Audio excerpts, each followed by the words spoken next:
What's up YouTube and welcome back. Good morning to everybody, especially to Jason P who used my referral code for Robinhood. In today's video, we're going to be talking about an options trading strategy that will make you some consistent profits. This is very similar to a video that I made about the wheel in that you get paid to trade, but with the trading strategy that we'll be talking about today, you'll be able to limit your risk and you don't have to lock up as much collateral. This options trading strategy is called credit spreads. In today's video, I want to go over what credit spreads are as well as the benefits and risks of placing these options contracts. Then I want to show you the scenarios in which you make profit or lose money whenever you enter into a credit spread. And finally, I'll show you an example of a trade that I made recently, just to put it into context. If you're new here, my name is Greg and I'm an entrepreneur, just like everybody else that's on Instagram.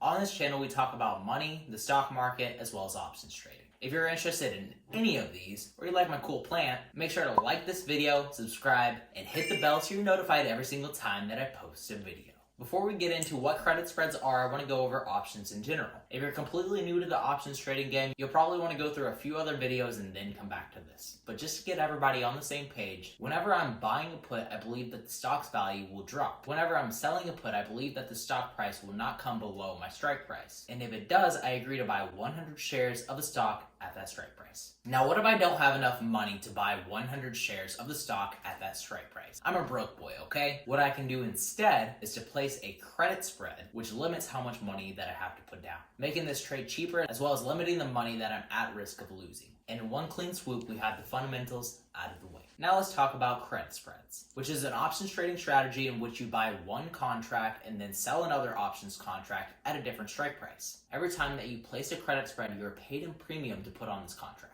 And there are two types of credit spreads. If you think that the price of the stock is going to go up, you'll place a put credit spread. And if you think that the price is going to go down, you'll buy a call credit spread. In either of these cases, you will be selling one contract with a higher premium than the one that you're buying it for. And if your contract goes according to plan, you get to keep the difference between the premium. Now let's talk about the first type of credit spread, a put credit spread. This is a bullish strategy in which you believe that the stock will remain above the two strike prices at the time of expiration. You'll be buying one contract at a specific strike price and then selling a contract above that strike price. For example, just some quick maths. If you think that a stock is going to be going up, you want to buy one contract at a strike price of $10 and then sell one contract at a strike price of $12.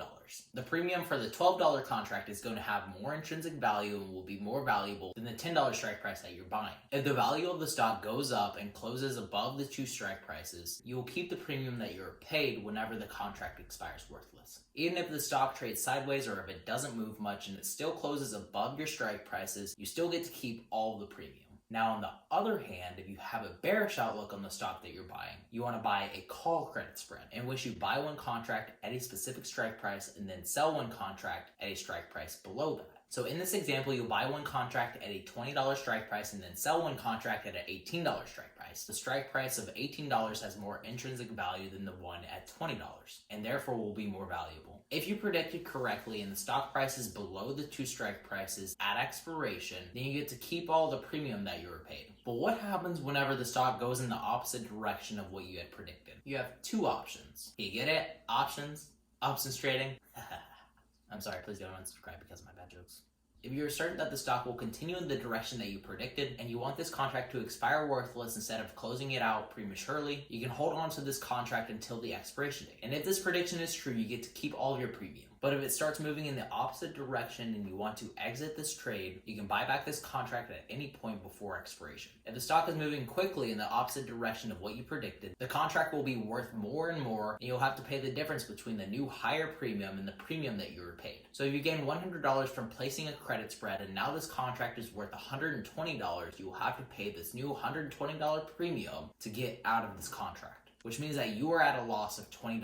If the price moves slowly in the opposite direction of what you predicted, time decay will be working in your favor. Your contract will be worth less than if it were to move quickly. This is a huge advantage over placing naked puts and calls because if the stock starts moving in the wrong direction, time will still be on your side. Now let's say you didn't want to close your contract. You had strong beliefs that it was going to go in the direction that you predicted, but now the contract has expired between your two strike prices. For a call credit spread, you're now on the hook to sell 100 shares of the stock at the lower strike price. And if you don't have 100 shares, you will be forced to buy it at its current value and then sell it at your lower strike price, putting you at an instant loss. Now for a put credit spread, you're now on the hook to buy 100 shares of the stock at the higher strike price that you selected. And if you don't have the money to buy these 100 shares, then God bless. You're hit with every options trader's worst fear of being hit with a dreaded margin call. The brokerage will now demand that you deposit enough money to buy these 100 shares, and if you don't, they'll be coming after you like the FBI. I'm really not kidding about this. They'll be hitting your credit and knocking at your door to get this money. Think of them like your crazy ex, but 10 times worse. I know this might seem very terrifying, but as long as you don't make this mistake and you close out of your options contract before it expires, you'll be making some pretty good and consistent profits. And the advantages of this are pretty great. You don't need a ton of money to put down on these trades, even though you're trading companies that are worth billions. Time is on your side, unlike naked option contracts, and also you can calculate your probability of profiting, which I'll show you later on in an example. So if we're looking at a contract that I placed the other day, this was a put credit spread for Bank of America,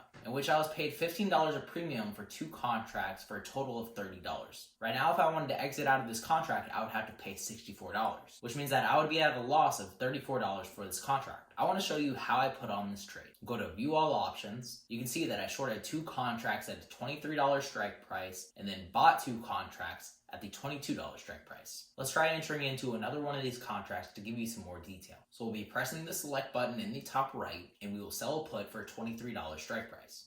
And then subsequently, we'll buy a put for the $22 strike price. If we review our order and we buy one of these contracts, we'll be paid $32 of credit or a premium to put on this trade. Now, if by the expiration date of May 8th, Bank of America closes below $22, which is the lower strike price, then I will realize my maximum of loss. And my maximum potential for loss is the difference between the strike prices, $1 minus the premium that I was paid, which in this case is $68. And I'll realize my maximum for profit of $32 for the entire premium if it closes above $23. Now, if the share price is between the 2 strike prices at expiration, I am on the hook to buy 100 shares of Bank of America at $23. But of course, I can exit this trade at any point. I can simply go to the main page and close this contract. I'll be paying $32 to close each one of these contracts. Now, if I was feeling bearish about Bank of America, I would be putting on a call credit spread, in which I would sell one call contract at the $24 strike price and then buy another one at the $25 strike price. For this, I would be paid $19 of premium. Now, if we wanted to calculate my maximum potential for loss for this contract, we will take 25 minus 24, which is $1 minus 19 cents of premium times 100, which would be a maximum loss of $81. And my maximum potential for profit would simply be $19. Now, if Bank of America closed between $24 and $25, at the time of expiration, I'll then be on the hook to sell 100 shares of Bank of America at the $24 strike price. And if I don't own these 100 shares, I'll be taking an instant loss. So if this was at $24.99, then I would be taking a $99 loss minus the premium of $18 that I was paid. I know this video is a lot to take in, especially if you're new to options trading. So if you have any questions, make sure to leave them down in the comments below and I'll be sure to respond to you. If you want to keep up with what investments I'm making on a day-to-day basis, make sure to visit the Discord link, the first link in the description down below. So with all that said, guys, remember to stay positive, stay green. Catch you in the next one. Bye, guys.